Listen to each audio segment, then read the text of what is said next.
I'm going to start with the stem and the leaf, and for this I have a thicket in Folk Art Multi-Surface and foliage green, and this is a number 12 one stroke glass ceramics flat brush. And on my jars I think I just used a regular one stroke brush, but supposedly these ones are softer and leave less stroke marks. I can't testify to that, but I'm going to try it on this one. Okay, so I've double loaded my brush very well with the paint, and I'm going to start my stem. I'm going to lead with the lighter color, and I'm going to go straight up, just touching lightly so it makes it a thin line. And I'm botching that terribly, but it doesn't matter, we're going to have, and I'm just flowers on it. So here I'm just touching the chisel edge of the brush, which is not holding a chisel very well. Maybe this is why I used the other brushes on the other one.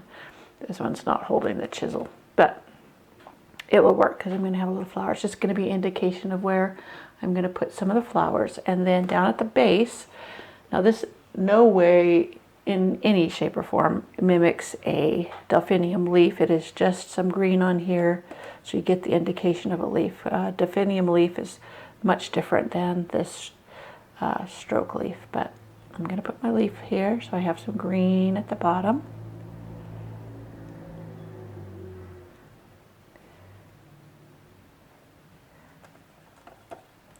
Now the glass paint, or on glass, this paint lifts very easy, so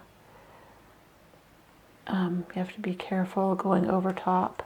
I'm just trying to get the leaves in there, and then I will come back when this dries. I'm going to put it in front of a fan, and then I will go over it one more time.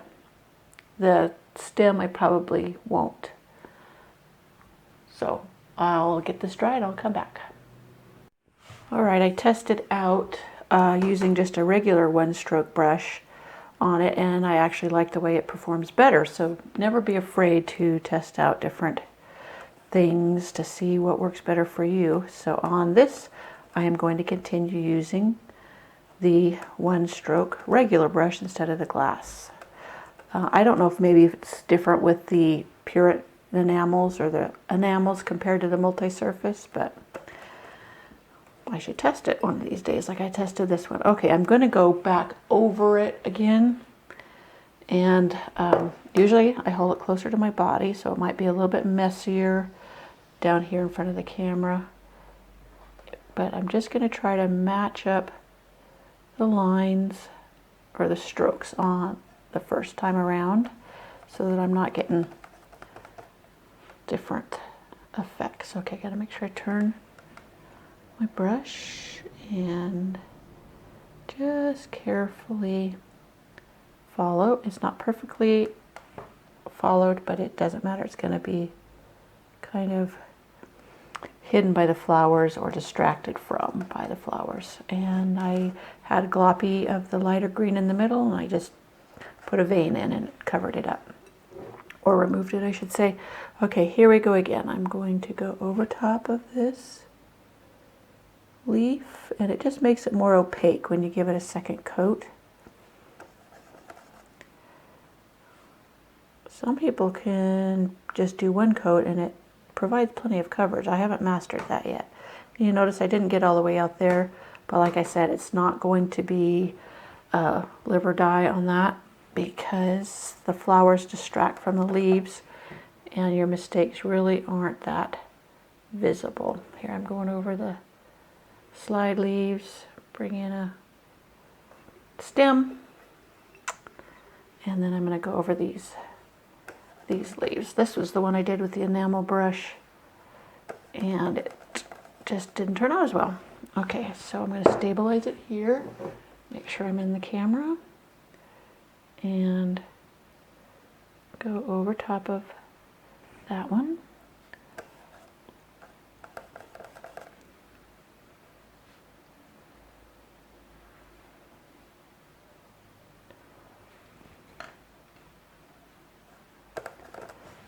And the same with this. Turn your work to where it's comfortable for you.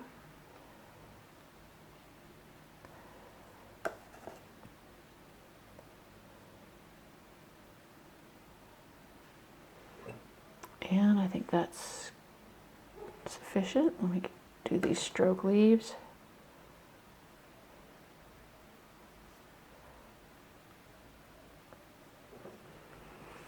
And there you have the leaves. Now I have to let this dry before I put the flowers on, because some of the flowers are actually on top of the leaves a part way. And there you have your leaves. Whoops, see, got my hand in it. And I removed part of that, but I can fix it. Start again. Here is the ones I painted yesterday, and the actual video was blurry. So I'm going to go, I just painted over here. I did the stem and the leaves, which I'll, on the video I show you the original because that didn't turn out blurry.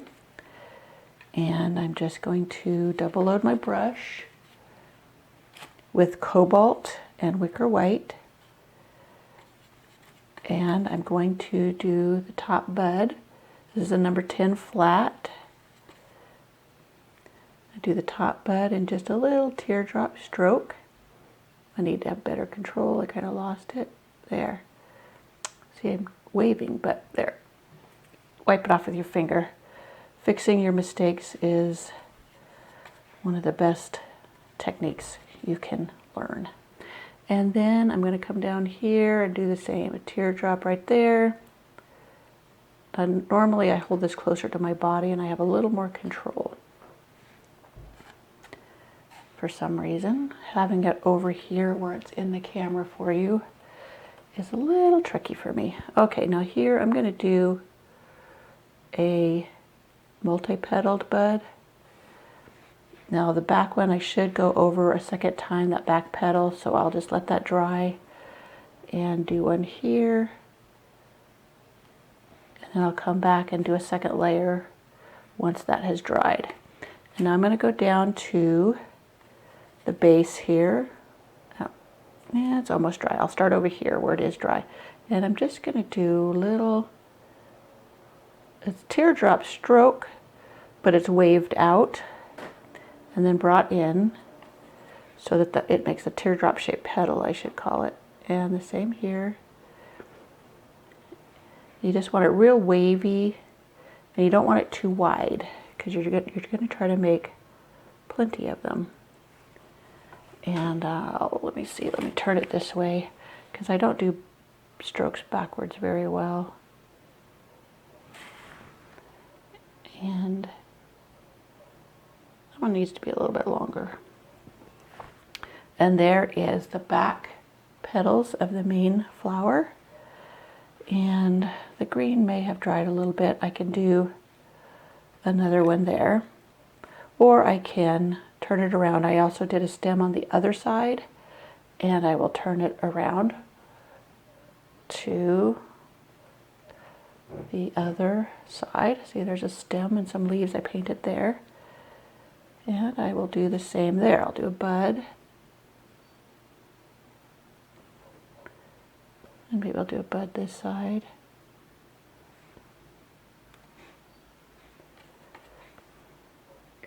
And then a more wiggly one, which I'll do one on top of it after it has dried. And then over here I'll do a wiggly one.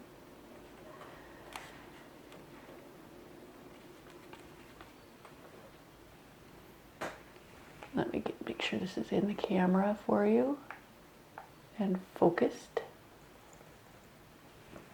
For some reason it gets out of focus and I'm not sure what's going on. Okay, let's do, see how I kind of wiggle the brush up and bring it back down. I reload frequently because plenty of paint helps to get the coverage you want on glass.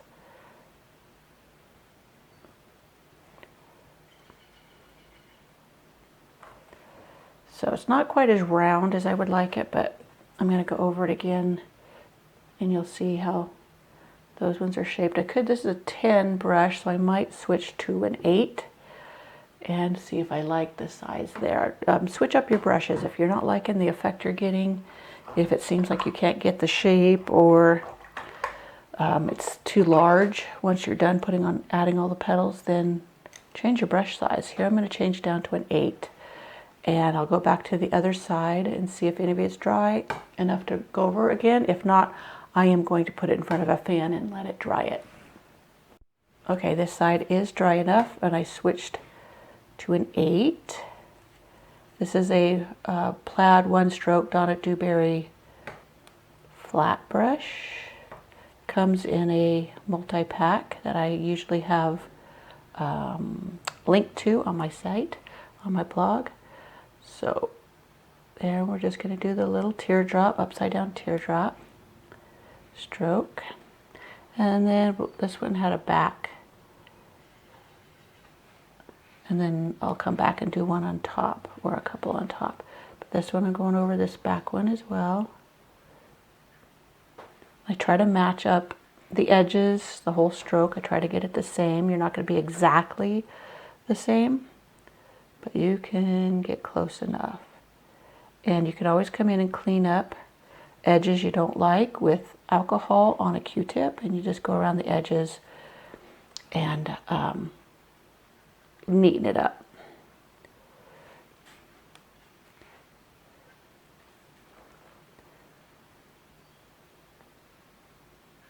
This helps the opacity on the glass. Probably on a wood or other surface, you wouldn't need to do the second coat. It would be opaque enough. So there is that one. And I'll let this side dry. I'll turn it around to the other side, and I'll do that one.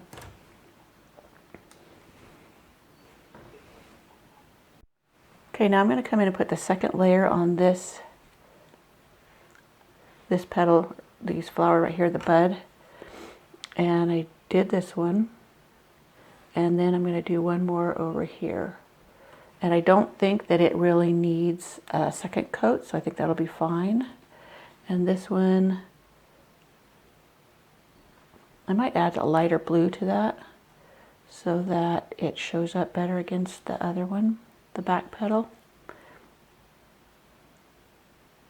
And I'm pulling paint off.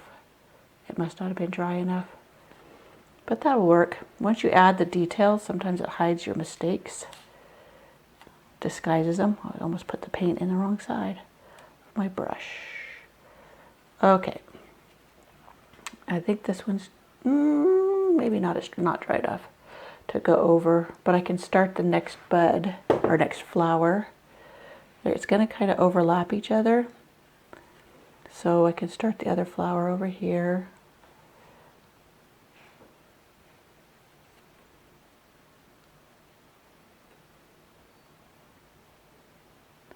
Like I said, I'm not that great at doing the strokes backwards, but I keep trying. Yeah, I feel like grabbing that other paint. So there's my other bud. I could put one down here like I did on these ones, but I'm just going to let it dry, and then I'm going to come back in and there's a second layer on top of these. Okay, now we're going to do the second layer on these flowers, and I mean the second layer not on top of the like for make it opaque, but like these, you'll see there's the back buds and then the front, I shouldn't say buds, petals. And so I'm going to go kind of between the front petals, making, or the back petals, sorry, making these front petals shorter. So you see that it's a double flower.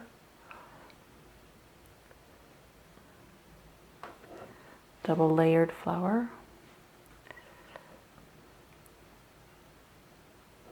And it's not an obvious, not technique, but where it's just obvious. It's just subtle, and it gives it the dimension. And if you look at the delphiniums, at least the English delphiniums that I have, they are double layered with some petals in front of the other. Okay, it looks like a mishmash at this moment, but when I add the details, it just brings it to life. Let me add, I'm just adding the layers on this bud. And then I'll show you this one. Hopefully that didn't make you dizzy. I'm trying not to get it, lay it on the wet spot, so it will remove the paint if it does. And I don't want that. So here I'm going between the back petals with these front petals. It's the same wiggly teardrop shape. Not all of them are uniform in size. And like I said, when I hold this up against my body where it's closer to me, I have better control over the strokes. So mine are rather messy at this point, but that's okay. You get the idea of how to do the stroke, and you'll find what's comfortable for you as far as how to hold your piece. So there's the second layer on top of the top layer. You can see the bottom petals there. This one is only one layer thick, so I'll do another one on it. And again, I'm going between the other back petals.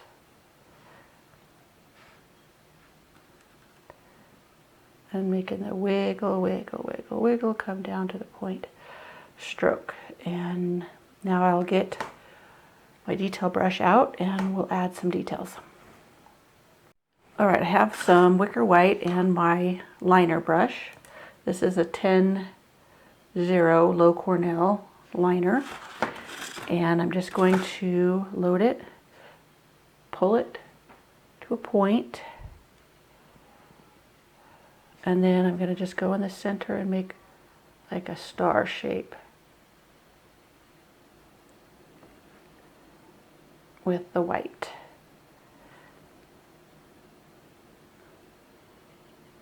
Doesn't have to be exactly, you can do more little,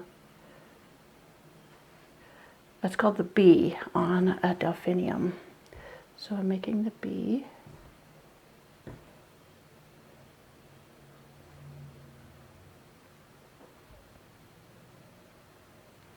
Without holding it close to my body, I'm having to struggle. Okay, I'm going to turn it around to do the bees on these.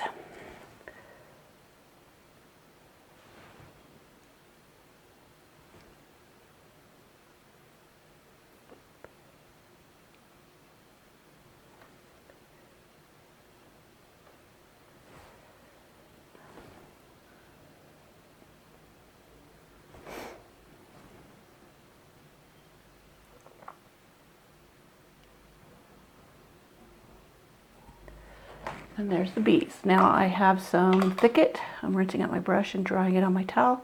I have some thicket here. Same way of loading the brush. I don't know if you can see that. And I'll make sure you're in focus, because that was what was wrong with the other one. I failed to make sure you were in focus. Okay, so I'm going to add the little calyxes to these buds. And it's the details really that set it off, finish it, give it a more, not realistic, but I don't know, it just gives it the finishing touch. Okay, that's still a little wet, so I need to get a little more. Just going to dab a dot in the very center. I'm going to turn it to my other side and do the same thing. Add the little calyxes.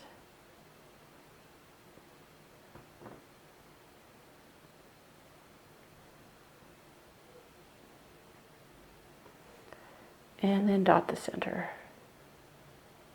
I should have had another blue flower down here, but I can add that later. Now I'll let these dry for 24 hours, and then I will bake it in an oven for 30 minutes at 350 degrees. I put it in, I have a little toaster oven that I put the smaller things in, that shorter things, like a wine glass, I would use it in my regular oven because the toaster oven is not tall enough. But I place it in a cold oven at 350 for 30 minutes. It warms up slowly, and then I just let it stay in there once it's done after the 30 minutes. and let it cool. And then I take it out after it's cooled completely. And that's how you preserve the glass paint. Then it's supposed to be dishwasher safe. I haven't tested that myself. Most people say hand wash if you buy drinking glasses or what have you. So there you have your delphiniums. This is a jar. I'll probably make a little lamp out of it. Put sand in the bottom and then a votive candle and then let it light up the night. All right, I hope you enjoyed that. Painting delphiniums on glass.